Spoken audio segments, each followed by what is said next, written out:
Estimados estudiantes, tengan ustedes muy buenos días, espero que estén bien.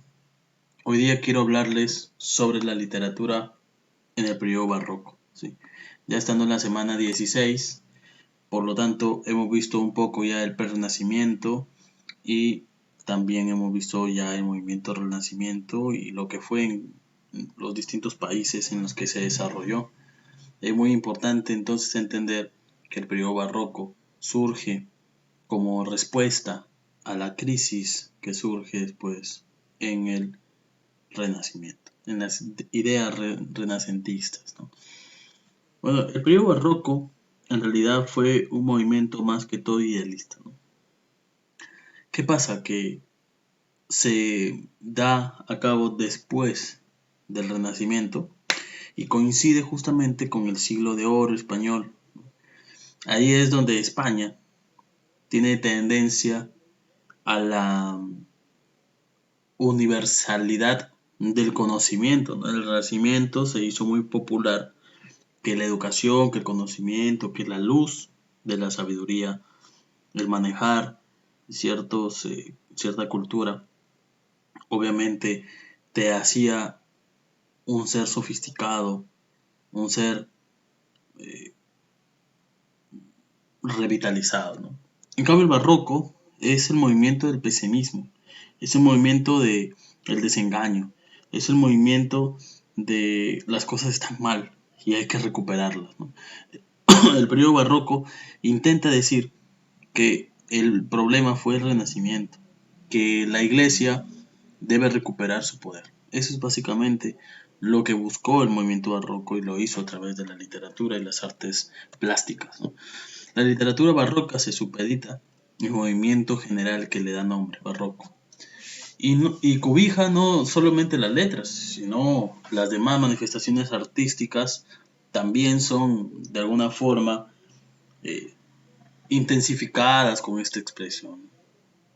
Surge a partir de la Contrarreforma católica, ¿no? Recuerden que les enseñaba que en el Renacimiento surge un movimiento que pretende reformar algunas actitudes, algunos puntos de doctrina de la Iglesia, ¿no? Impulsados por Martín Lutero, alemán, ¿no? Que es figura del Renacimiento en el ámbito espiritual, porque trata de explicarle a la Iglesia que estaba haciendo mal uso de su poder, ¿no? Y surge justamente la Contrarreforma, y de esta forma eh, la Iglesia se trata de defender, ¿no? Dice que la Iglesia como pilar, como sistema de gobierno, era mucho mejor que cuando ya lo pierde en el Renacimiento. Los temas comunes de la literatura del romanticismo solían ser la vida y su constante cambio, la fugaz esencia del ser humano, el dolor y el sufrimiento. El hombre y su existencia, la repercusión de los demás seres y cosas, es el epicentro de las obras de los autores más representativos. Esto porque ellos dicen que la vida no hay que vivirla de manera como el Canterpier, el Cantardier que planteaban los renacentistas, ¿no? La vida hay que vivirla y hay que vivirla bien, ¿no? Pegados a las normas y sobre todo al conocimiento de Dios. La literatura barroca se considera en parte un estilo sobrecargado, ¿no? Hay que tener en cuenta que el término barroco, proviene de perla, deforme o amorfa. Ustedes saben que la perla no tiene su valor en su tamaño. La perla tiene su valor realmente en la perfecta redondez, o sea, en la perfecta circunferencia que forma su forma redonda, esférica, ¿no? Más que por su tamaño, ¿no? Si es una perla pequeña, pero es perfectamente redonda, es mucho mejor que una perla enorme y que sea deforme, ¿no? Entonces, ¿qué significa barroco? Barroco significa perla deforme, ¿no? ¿Y por qué le pusieron barroco a este movimiento que surge como respuesta al Renacimiento? La respuesta es sencilla. Porque sobrecargaban no solamente en las pinturas, sino en la literatura.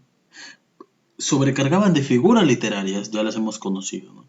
Un mismo texto le aplicaban el hipérbato, le aplicaban el epíteto, le aplicaban metáfora, le aplicaban en la misma frase, en la misma oración.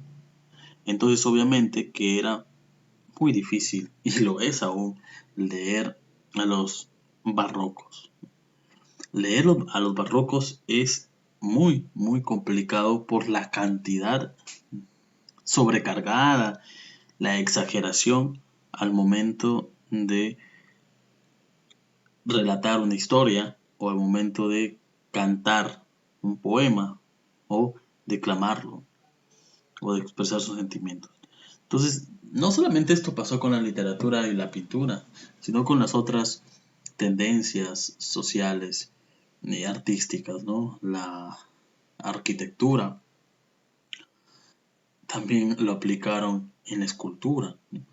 Entonces, estos recursos retóricos que ellos utilizaron más fueron la metáfora y la antítesis, ¿no? Que plantean justamente la cambiar la estructura y sobrecargarla, ¿no? Con el hipérbato, ¿no? ¿Recuerdan? Y también que es la alteración y el hipérbole, que es justamente la exageración. Ellos son amantes del hipérbole. La situación, para ampliarles un poco el contexto, la situación aparece después de la peste, ¿no? La peste provoca una gran mortandad entre los, los europeos, ¿no? Arrastra la miseria, la desigualdad de clases y el alivio que significa la religiosidad. Ellos planteaban como principal escape o salida de los problemas lo religioso, que todos los problemas, la miseria, la delincuencia, la violencia que había surgido en esta época fue por el Renacimiento, porque a la iglesia se le quita el poder de castigar a los infractores, ¿no? Que se saca la ley divina y se pone una ley del hombre, ¿no? Entonces, la, la- también la plantación y la implantación de políticas como los derechos humanos, ¿no? Que restringían un poco la actividad que hasta ese momento la iglesia aplicaba, ¿no? Que era la rigurosidad de sus castigos y tortura. Entonces, a todo esto se le suma justamente que la población estaba muriéndose de hambre. Y es por eso que cuando te plantean un movimiento de escritores y ¿no? de intelectuales que la iglesia es la solución, entonces tú les crees, pues, ¿no? Que las cosas estaban feas durante la Edad Media, pero no tan feas como ahora, le decía, ¿no? O sea, estábamos mejor con la iglesia, ¿no? Entonces en Inglaterra surgen movimientos, ¿no? Ya para finales del siglo XVI se aprecia más la literatura inglesa como una demostración bien marcada de lo que se consideraría luego literatura barroca. Fue John Lilly el principal exponente de envergadura en tierras anglosajonas, es decir, de Inglaterra, ¿no? Su obra Euphemis, la anatomía of Quick, se apega justamente perfectamente a los parámetros barrocos porque sobrecarga su obra de figuras literarias en cuanto a la, podremos decirle, como él representaba imágenes en sus obras, ¿no?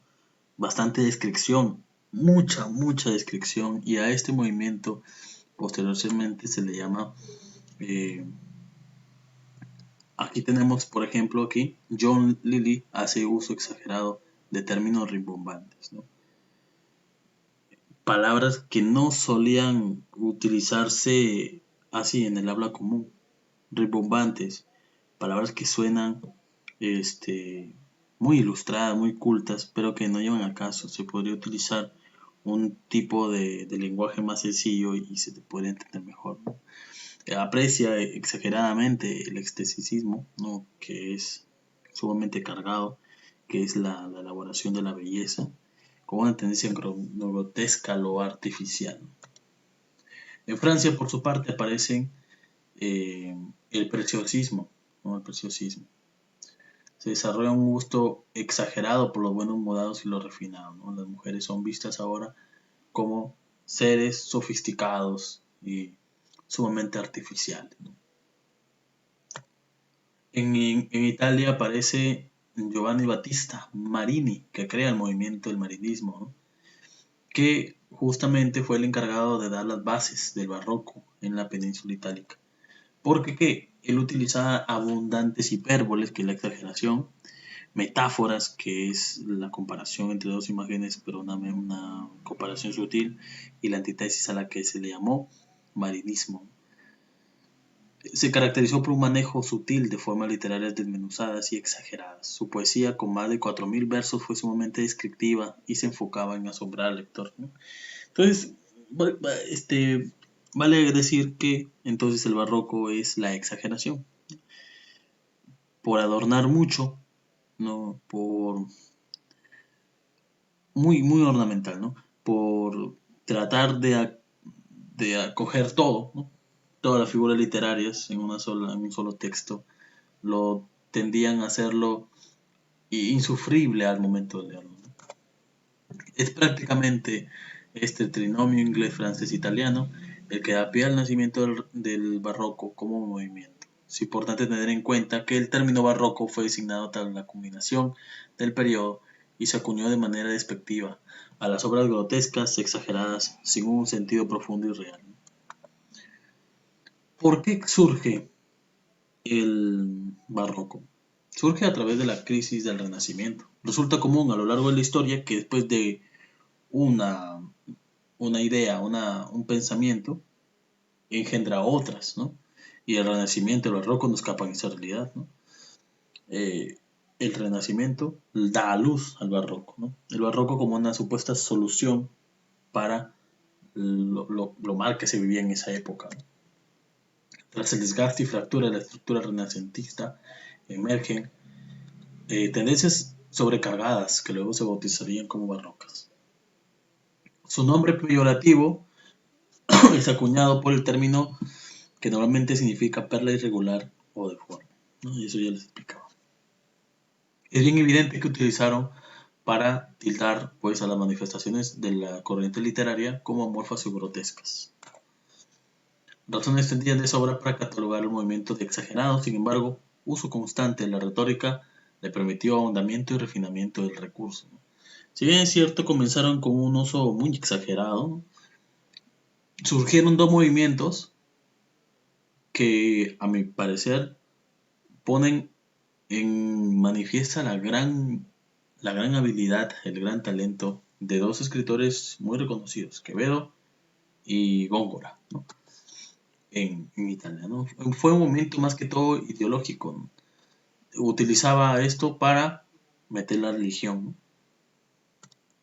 Los escritores, a razón de diversas crisis, manifestaban, obviamente, tendencia a lo religioso de orden católico, ¿no? Hay un apego hacia la contrarreforma y obviamente un apoyo maquinario a la devocional que significaba en ese entonces la pontificia, ¿no? Y magnifica lo renacentista pero enfocado en la pesadumbre, ¿no? Tratan de ser parecidos a los renacentistas, los halagan, pero también los critican diciendo que han exagerado en su concepción del ser humano, ¿no? Porque el hombre no debería ser libre, porque se entrega al libertinaje, ¿no? Y eso va en contra de lo que Dios, porque decían que la Biblia tenía un ciclo, ¿no? Un ciclo de pobredumbre, arrepentimiento, orgullo, riqueza, orgullo, y posteriormente otra vez podredumbre, porque después del orgullo sigue los castigos de Dios, decían, ¿no? Y entonces ellos se encontraban, según ellos, en el movimiento barroco, en el arrepentimiento, que hay que volver a Dios para tener riqueza. La peste, el hambre, la desidia, la mensidad eran el pan de cada día. Estas relaciones fueron muy utilizadas por los escritores y de ese desgano se podía respirar en numerosas obras, ¿no? Como por ejemplo la obra de Quevedo y la obra de Góngora, ¿no? En España. La vida era considerada una mentira total, mientras que la verdad, con su dureza y tristeza, se escondía debajo del pulido brillo superficial de las élites que hacían caer los incautos. Tocan la fe y la espiritualidad como baluartes del hombre, es decir, que intentan ver la religión como un escape, ¿no? Y bueno, aquí hay algunas temáticas que veremos también, ¿no? Porque los escritores querían normalmente la supervivencia, ¿no? Y lo hacían a través de la fe de los lectores, ¿no? Entonces la iglesia ayudaba a estos escritores que se acogían en favor de la contrarreforma. Los escritores españoles absorbieron manifestaciones literarias en otros países vecinos y se ajustaron en su idioma. Y vamos a ver profundamente esto del soneto, la cuarteta y la redondilla. Aquí surgen pues los términos rebombantes, ¿no? Con Quevedo y con Guará. Rompe la estabilidad del Renacimiento, otra característica, ¿no? Rompe la calma que había dado el Renacimiento, su serenidad. Al irrumpir el barroco se encuentra con algo más estético y formal. Muy bien. Entonces, chicos, veremos esto, cada una de estas características más profundamente en la clase. No podemos avanzar porque evidentemente estamos atrasados por el feriado anterior en unas clases. Así que vamos a dejarlo hasta aquí. Espero que os haya gustado el vídeo y que sobre todo hayas aprendido algo. Nos vemos hasta en la clase. Vamos a ver solamente características de barroco y justamente pasaremos después a algunas apreciaciones más. Cuídense mucho. Bye bye.